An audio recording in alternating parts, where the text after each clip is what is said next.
आज से हम फंक्शन से स्टार्ट करने जा रहे हैं। फंक्शंस बहुत बहुत बहुत ज़्यादा इम्पॉर्टेंट हैं क्योंकि हम फंक्शंस का बहुत ज़्यादा इस्तेमाल करते हैं। चाहे हमारी कोई भी प्रोग्रामिंग है उसमें जो फंक्शंस होते हैं एक ख़ास अहमियत के हकदार होते हैं। वो इसलिए क्योंकि हम फंक्शंस पे बहुत ज़्यादा काम करते हैं।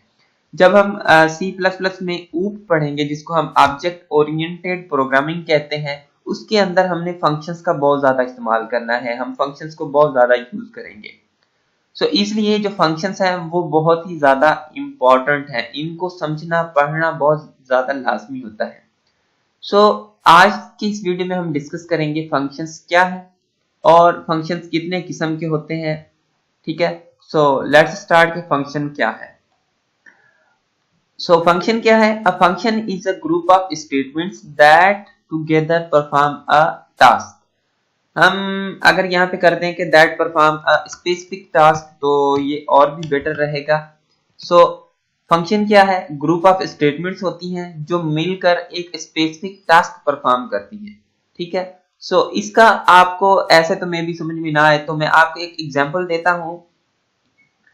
अच्छा, हमारी एक हेडर फाइल है जिसको हम कहते हैं CMath। तो हम उसको सबसे पहले हेडर फाइल को कॉल करते हैं #include CMath। इस हेडर फाइल के अंदर एक हमारा फंक्शन पड़ा हुआ है जिसको हम कहते हैं पावर फंक्शन। ठीक है, पावर फंक्शन क्या करता है? पावर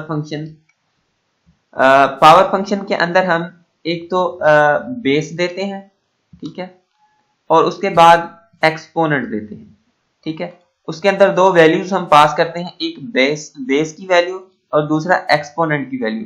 तो हमें वो पावर रिटर्न करके देता है कि इस बेस के ऊपर एक्सपोनेंट इतना हो तो इसका जो टोटल रिजल्ट है वो कितना होगा। सपोज करें कि 2 के ऊपर पावर है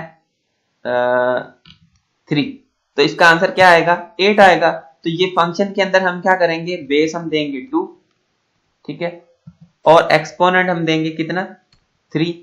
तो ये हमें रिटर्न करके देगा 8 आंसर। तो आप किसी भी बेस के ऊपर कितना भी पावर दे दें तो वो आपको ये फंक्शन रिटर्न करके देगा कि आपका जो बेस है इसके ऊपर इतना पावर है तो इसका आंसर ये आएगा। अगर हम इस छोटे से इस फंक्शन को देखें तो इसके पीछे तो बहुत ज्यादा कोडिंग डिफाइन हुई है ना, लेकिन हमने क्या किया है, सिर्फ इसको यहाँ पे किया है कॉल। ठीक है, कॉल करके हमने इससे काम परफॉर्म कर लिया है। लेकिन एक्चुअल में अगर इस पावर फंक्शन को देखें तो इसको कैसे पता लगा कि जो बेस देंगे और एक्सपोनेंट देंगे तो मैं उसका आंसर निकाल के दे दूंगा। इसको कैसे पता लगेगा? ये सारी चीज क्या है, ये बैकग्राउंड में डिफाइन हुई है, यानी पावर फंक्शन की बैकग्राउंड में कोडिंग की हुई है। तो हमें क्या पता लगता है यहाँ से कि हमने सिर्फ कॉल करना है और इसको यूज करना है। तो ऐसे फंक्शंस होते हैं, यानी इनके अंदर सेट ऑफ स्टेटमेंट्स होती हैं जो स्पेसिफिक टास्क परफॉर्म करती हैं। तो क्योंकि ये देखिए पावर फंक्शन है, इसने स्पेसिफिक टास्क परफॉर्म किया है। किसी भी बेस के ऊपर कोई पावर है तो उसको कैलकुलेट करके देना। ठीक है, यानी इसने पावर के अलावा और कोई काम नहीं करना। ठीक है, ये क्या करेगा? हमें पावर कैलकुलेट करके देगा और पावर हमारा रिटर्न होगा। तो हम रिटर्न के लिए एक इंटीजर वेरिएबल ले लेते हैं, सपोज के अंदर क्या होगा? 2 के ऊपर पावर जो होगा वो रिटर्न होके के अंदर आ जाएगा और हम क्या करते हैं कि सी आउट करते हैं के को। ठीक है, यानी 2 के ऊपर पावर 3 8 आंसर आ जाएगा। 8 आंसर के अंदर चला जाएगा और हम के को सी आउट करते हैं कि यानी के अंदर जो वैल्यू है वो शो हो जाए।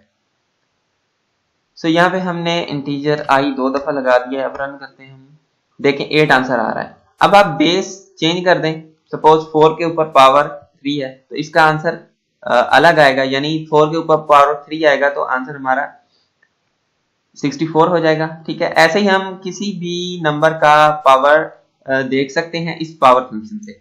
अच्छा, जिस भी स्टेटमेंट के बाद स्मॉल ब्रैकेट्स आए जिनको हम पैरेंथेसिस बोलते हैं वो हमारा फंक्शन होता है। यहाँ पे देखें ये इंटीजर मेन है तो उसके बाद पैरेंथेसिस आ रही है तो ये हमारा एक फंक्शन है। पावर के बाद ये देखें पैरेंथेसिस आ रही है, ये हमारा फंक्शन है। ठीक है, जो C++ प्रोग्रामिंग होती है उसके अंदर हम कम से कम अगर एक प्रोग्राम बनाएं तो उसके अंदर एक फंक्शन तो लाजमी होगा, यानी हम फंक्शन के अलावा C++ की कोडिंग नहीं कर सकते। क्योंकि हम जो भी कोड लिखते हैं वो मेन फंक्शन के अंदर लिखते हैं। ठीक है, मेन फंक्शन एक फंक्शन है जिसके अंदर हम क्या करते हैं, अपनी कोडिंग लिखते हैं। क्यों? ठीक है, इसलिए हम अगर C++ की कोडिंग करना चाहें तो कम से कम हमें एक फंक्शन की जरूरत पड़ेगी जिसको हम मेन फंक्शन बोलते हैं। अब हम फंक्शन के टाइप्स देखते हैं कि फंक्शन के टाइप्स कौन कौन से होते हैं। तो फंक्शन के दो मेन टाइप्स हैं, एक बिल्ट इन फंक्शन, दूसरा यूजर डिफाइंड फंक्शन जिसको हम UDF बोलते हैं। बिल्ट इन फंक्शन वो होते हैं जो पहले से ही हमारे डिफाइन है, पहले से ही बिल्ट इन है, यानी जो हमने C++ की प्रोग्रामिंग कर रहे हैं हम, इसके अंदर पहले से ही कुछ फंक्शंस डिफाइन है। जैसे मेन फंक्शन है हमारा, ठीक है, ये पहले से डिफाइन है। ठीक है, और यानी पहले से बना हुआ है। जैसे मैंने आपको पावर फंक्शन का कहा है, ये पावर फंक्शन पहले से बना हुआ है। ठीक है, अगर आपने टर्बो C++ का इस्तेमाल किया हो तो उसके अंदर क्लियर स्क्रीन फंक्शन है। ठीक है, उसके बाद हमारा गेट ch एक फंक्शन है। ठीक है, गेट ch एक फंक्शन है। ठीक है, ये सारे के सारे फंक्शंस क्या है, हमारे प्री डिफाइन है, या हम इनको बिल्ट इन फंक्शन भी बोल सकते हैं, प्री डिफाइन भी बोल सकते हैं, यानी पहले से डिफाइन है, और बिल्ट इन फंक्शन भी बोल सकते हैं। ऐसे ढेर सारे ऐसे फंक्शंस हैं जो प्री डिफाइन है। लेकिन यूजर डिफाइन ऐसे फंक्शंस होते हैं जो यूजर खुद बनाता है। राइट, क्या करता है, यूजर खुद बनाता है। जो फंक्शन यूजर खुद बनाए उसको हम कहते हैं यूजर डिफाइंड फंक्शंस।